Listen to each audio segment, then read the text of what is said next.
Bom, é claro que o relator vai poder falar com muito mais propriedade, o Leonardo Quintão, presidente Gil, mas eu gostaria de externar alguns pontos, né, que a gente tem acompanhado aí, com relação ao projeto de lei encaminhado pelo governo federal. Primeiro, apresentar aqui uma crítica. A presidente Dilma, durante praticamente 3 anos, ela paralisou o setor da mineração quando baixou uma determinação, e essa determinação ela foi apenas verbal, pasmem vocês, ao DNPM para que não fosse liberado nenhum processo durante aquele período no Brasil. E justamente no período, meu caro presidente Gil, em que as commodities apresentaram a sua maior valorização, em que o setor estava bombando, como se diz aí na gíria, nós tivemos o setor todo paralisado à espera de um novo código de mineração. E a gente não sabe se é por desinformação da presidência, se, enfim, por descuido ou por incompetência mesmo. Quando ela apresentou o projeto à Câmara, novamente foi liberado sem nenhuma explicação. Então, durante 3 anos, o Brasil perdeu um tempo imenso, onde o DNPM, o Ministério da Minas e Energia, poderia estar andando aí com os novos processos, e eles foram represados. E depois voltou tudo ao que era antes, é claro.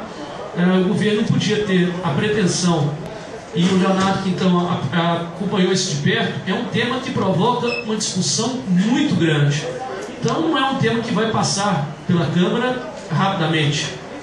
Na comissão mesmo nós demoramos aí para mais de 1 ano, não é, Leonardo? Depois veio o período eleitoral e só agora o relator vai poder apresentar, colocar o seu relatório para ser votado na comissão. Ainda vai a plenário da Câmara, depois no Senado e só então a sanção presidencial. E é claro que é um tema que envolve a todos os estados, interesses de todos os setores, e ele realmente é um tema que merece uma discussão muito grande. Hoje, há um consenso entre todos, principalmente num ponto, que é a questão da CEFEM. Qual é esse consenso? Que os estados e municípios ficam com muito pouco do que é produzido pela atividade mineradora. Então, mesmo hoje, o setor vivendo aí uma crise sem precedentes, por conta da baixa do preço do minério, a ascensão de outros mercados que fizeram o dever de casa, especialmente a Austrália, no tocante ao minério de ferro, porque a Austrália desenvolveu uma infraestrutura muito grande, recuperou uma parte do mercado que o Brasil tinha tomado dela e hoje já nos ameaça muito. Outros países como a África do Sul, países da África, e mesmo países aqui da América do Sul, como Peru, Colômbia, têm avançado muito nesse setor que nós ficamos parados nos últimos tempos. Mas há um consenso entre todos que a CEFEM ela deve ser aumentada e que uma parte maior deve ficar para os estados e municípios. Por quê? Porque hoje nós todos sabemos que a mineração, a atividade mineradora, ela tem um impacto muito grande sobre os municípios. É claro que ela gera riqueza, mas ela gera também graves distorções e ela tem uma dívida hoje, esse setor, com os municípios, com os estados. O que as mineradoras tiram, elas não repõem na necessidade que a gente espera. E agora, o prefeito Celso Porta é testemunha disso, essa crise que o setor atravessa, ela tem implicado aí, o Armando também, prefeito de Barão, um impacto muito grande nos municípios. Os municípios têm perdido receitas e com isso várias de suas atividades têm sido comprometidas por conta dessa crise do setor. Mais uma razão para nós estarmos atuando de maneira muito forte sobre a questão dos royalties do minério. Uma outra questão também que o projeto engloba é a transformação do DNPM em agência reguladora. Também esse é um ponto em que o setor todo ele quer essa transformação, porque entende que como agência aquele órgão vai ganhar um status maior e, portanto, poderá prestar um melhor serviço. Mas é importante ressaltar que nós, com relação ao DNPM, primeiro que há um excesso de processos no órgão. São 75 mil processos em análise no Departamento Nacional de Produção Mineral.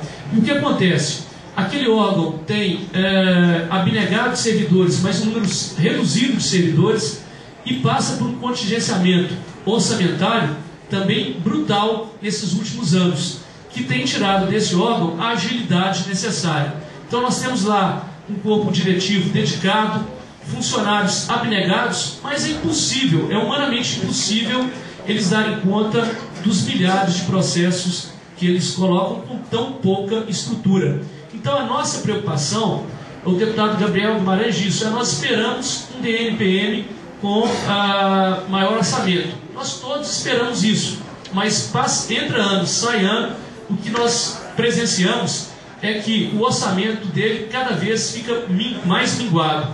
Ao contrário, em vez de aumentar, esse ano ele diminuiu, mostrando que há ainda uma falta de sensibilidade muito grande do governo federal em relação à importância desse órgão. E o projeto também encaminhado pelo governo, ele tem um viés estatizante muito grande.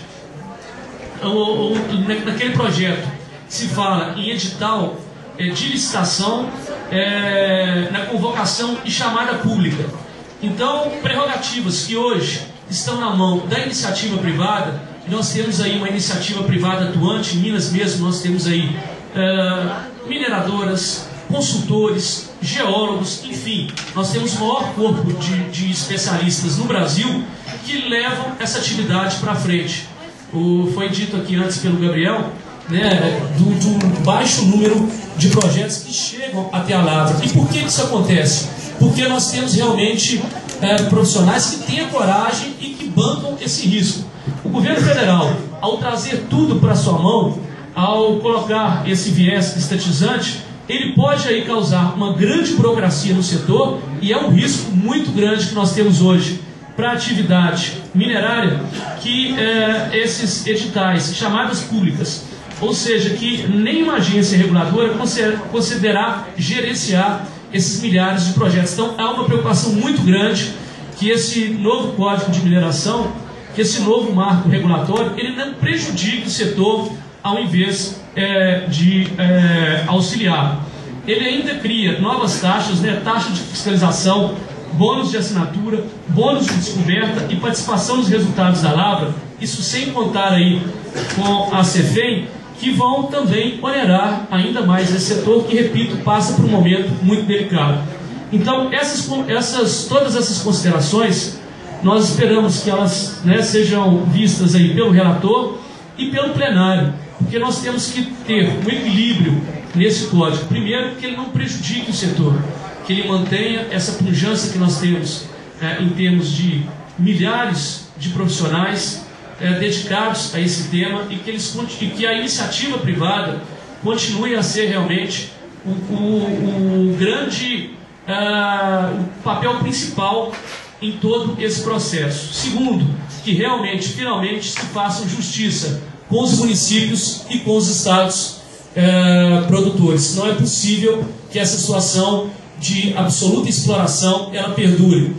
E terceiro, que a agência, né, o novo código, ele realmente receba mais recursos. E, presidente Gil, mais uma vez quero saudar em seu nome a todos os deputados estaduais, dizer que essa iniciativa é muito importante, que provoca um diálogo com todos do setor, mostra que essa comissão na Assembleia Legislativa, sob a sua liderança, está preocupada, antenada com esse tema, defendendo os nossos municípios, defendendo o Estado de Minas Gerais.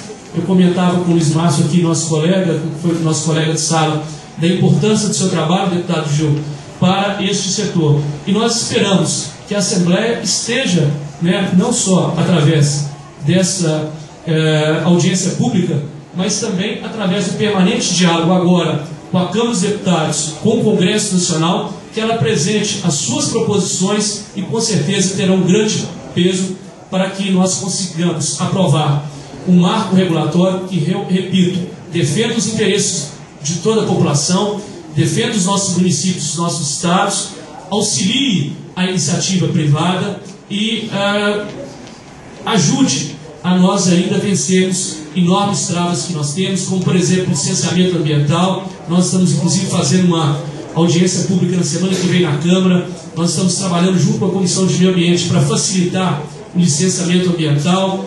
Nós temos aí as questões de infraestrutura. O Brasil não fez seu dever de casa, outros países se envolveram muito. Nós temos que avançar ainda a questão de portos, aeroportos, ferrovias, rodovias, enfim, nós temos imensos desafios. E a revisão desse código é o primeiro passo para nós tornarmos a atividade mineral uma atividade mais justa e mais valorizada em nosso país. Parabéns, deputado Gil, parabéns à Assembleia por essa grande iniciativa. Muito obrigado a todos.